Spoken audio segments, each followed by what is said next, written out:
You are now listening to The Beat Basement, Season 5, Episode 6. One of my first records was Yellow Beezy. Like my first kind of bigger records was Yellow Beezy and YG, Safe to Say. Presents The Beat Basement, where you hear from your livest producers, all of them. And this is where it all goes down, where you hear the funky sounds, from the producers that's up and coming to Grammy Award winning, all of them. And I'm your host, Swish, and we going in. Everything going in.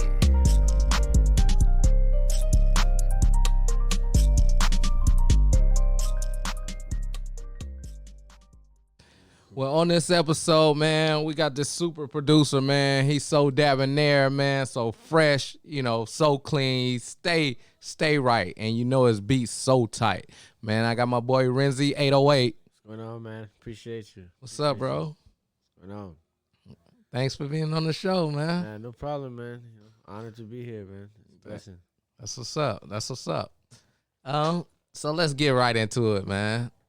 Tell the listeners a little bit about yourself. Renzy 808, born and raised in Hawaii. 808 is my area code. I know a lot of people think that it's for 808 Mafia, but yeah, I'm not an 808 Mafia. That's just my area code. Yeah. Born and raised in Hawaii, and decided to move to Atlanta and give music a try, and here it is. That's dope. 808, they thinking right. 808 Mafia, they thinking Kick, they thinking all that, man. Nah, it's my area code. That's crazy. Yeah. Hawaii, Honolulu. Yeah. So Honolulu is the capital. The Oahu is that island, and that's the same island I'm from. But I'm from like the west side, the leeward side of the island. Okay.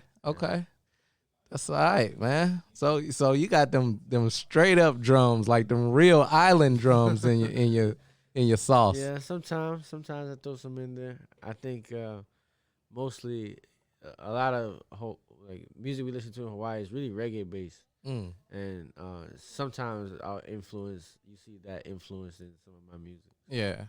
Is that some of how your style is, or what kind of style? I definitely would consider myself an R&B producer, really mostly R&B. I mean, I do hip hop and stuff as well, but I would say like Hawaiian music, like local music that we listen to in Hawaii, is like R&B mixed with reggae. So I think converting to R&B is an easier, conversion than converting straight from like that Hawaiian music to straight to, hip hop or trap music. Gotcha. Well, man, you definitely got that sound, man. How was it growing up in Hawaii? Like, it was fun. I mean, it was different. Beach every day, or you could. I mean, there's a lot of times I went to the beach. I played every sport growing up. I was an athlete first. I played baseball, football, volleyball, basketball, ran track. Like I literally did it all. And sports is really big in Hawaii. So I grew up in a very athletic family, playing with my cousins and all, so very, very athletic style. Yeah. How'd you get off the island? How'd you? So I first got off the island after high school. I graduated from Kapolei High School in Hawaii, and what's it called? Kapolei. Yeah, Kapolei. Y'all got them names, man. Yeah. So after I graduated high school, I went to Maryland. I went to college in Maryland. I was playing baseball and studying computer science. And after my freshman year, I transferred back to the University of Hawaii. And the plan was to play baseball there, getting ready for the season. And I got hurt. I got into a car accident. And while I was doing physical therapy and everything, I started dabbling. Like, I always played the piano growing up. Yeah. So while I was doing physical therapy, that just allowed me to really, like, spend time making music, because one of my friends was big into music, and he was like, hey, this is something you can do while you have physical therapy. And What'd you hurt? I hurt my back. Oh, damn. Yeah. I was, like, at a standstill, and somebody just literally just ran right into the back of me. Like, got like whiplash. And in Maryland? No, it was in Hawaii. Yeah, it was in Damn. Hawaii. And then yeah, so it took like a year of physical therapy. Um, I didn't realize how important your back is to every slight movement. Like even eating was like, damn, you need your back to eat. Like yeah, you need your back for everything. Your back is very important. And I learned that way. But yeah, so while I was doing physical therapy, that's when I really started getting into music, and come to find out I had a talent for it, and I chased it. That's what's up. So your partner that turned you on to it, he still making music or? Yeah, I think he does. I think he does. I think I really took it way like for him. I think it was more so a hobby, Mm-hmm. and of course, if it took off from him, it took off from him. But I really made it like nah, like Yeah. this is what I want to do. Yeah. So you was just like, I'm done with sports, man. This it. This Yeah. it. Exactly. What'd your family say? Like, I know they was big on sports. Yeah, I mean my mom, they're gonna support me whatever I decide to do. You know, they know is a tough road, but they felt like if anybody could do it, it's me. Cause like just my mentality, like if you know me, you understand. Like when I want to do something, I'm gonna take the time to learn how to get good at whatever it was, and it comes from sports. I think a lot of my personality was built from like doing sports, and that's why I'm a big advocate of like kids doing sports because it teaches you life lessons and stuff too. Yeah. So after the injury, you was just like, After the injury, I was trying to come back. I was like, damn, it's gonna be a long road back, But when I started, that's when I really started to fall in love with making music, cause like, playing the piano was always just a hobby. I'd play it, on my own, right. on my own time. Really, like no one else is there, and I'm just playing the piano like for my own music. Right. Or, maybe some family will walk in and stuff. But so now that I started making music, and people could start to hear what I was creating, and they were liking it and everything, it gave me the motivation to be like, oh, yo, this is maybe something I was meant to do. And kind of like that switch clicked, and it was like, maybe this is God's way of saying like this is what you were supposed to do. Right. Yeah. How's your back now? I mean, when you hitting it from, nah. Nah, my back is better, but definitely like if I do something athletic, after a while it starts nagging again. Gotcha. So like even when we had the producer basketball games like with me, Young Land, and all them, I could go out there and play still, and then like after like 3-4 games, my back started hurting. I was like, all right, it's time to relax a little bit. Yeah. Tell us a story about hip hop. Like one that you know that you ain't gonna forget. One that was like, okay, I made it. When after that, one of my first records was Yella Beezy.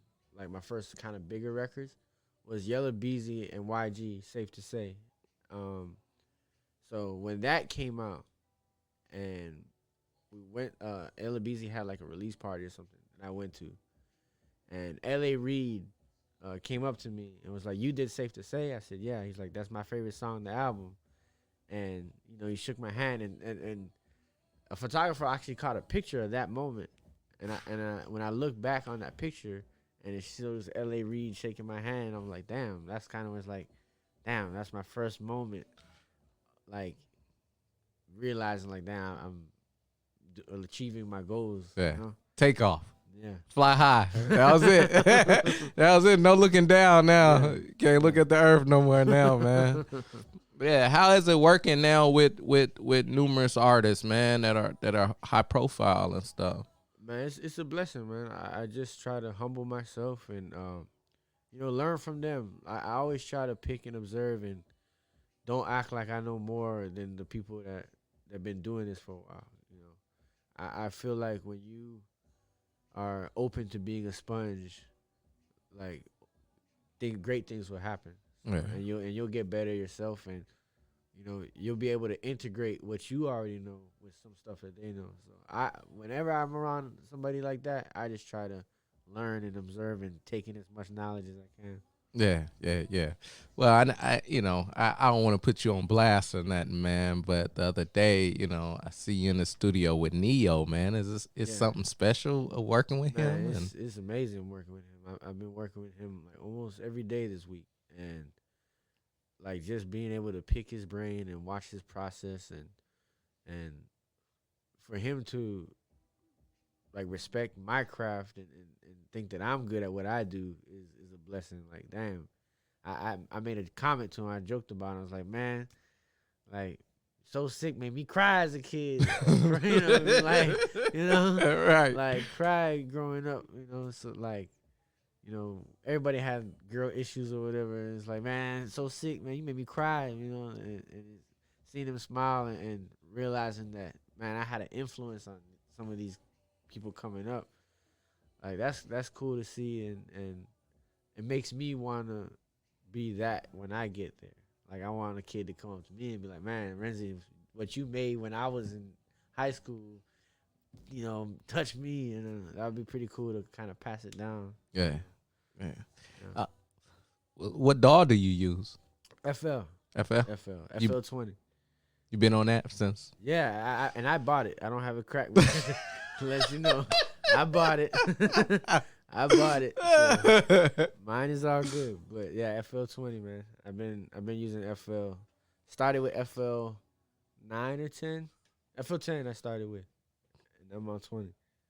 That's what's up, man. You got your own studio, man. How'd you start? Like, did you just be like, okay, my goal is to get a actual studio, not in-house, or I'm fine with you know what I'm saying? How did you? Well, it was always a goal to eventually have my own studio, because first coming here, you always just have to go to other studios, and then I also have my own company where I have a few artists under me, like Wise and Hazel, Paulo, Lauren, Cuddy, and it would be more cost efficient if we just had our home studio where they can record instead of constantly having to pay to go all these, especially when we know how to do it. I went to school.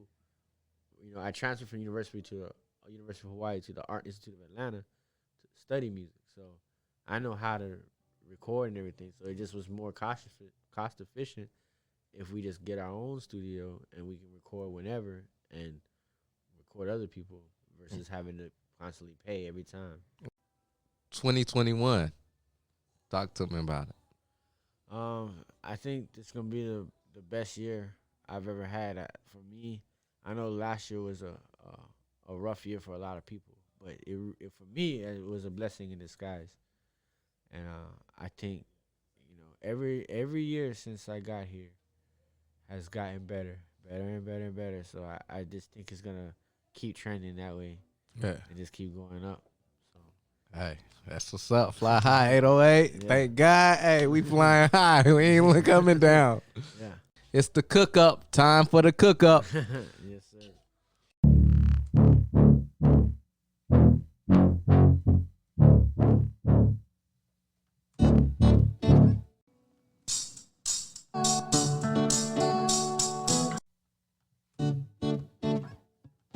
Hand in mine, swing your hips on my way, 'cause girl, I'm only here till the morning time.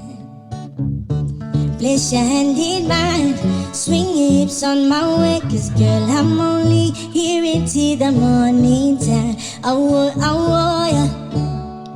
Oh, yeah. Oh, yeah. Oh, oh, yeah. Oh, yeah. Oh,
Let your light shine before others.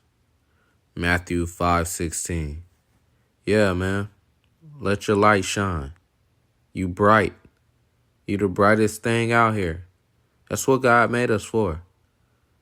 Let that light shine. Show the world. Show everybody your light. That's my word, y'all. Blessings on blessings on blessings. Peace.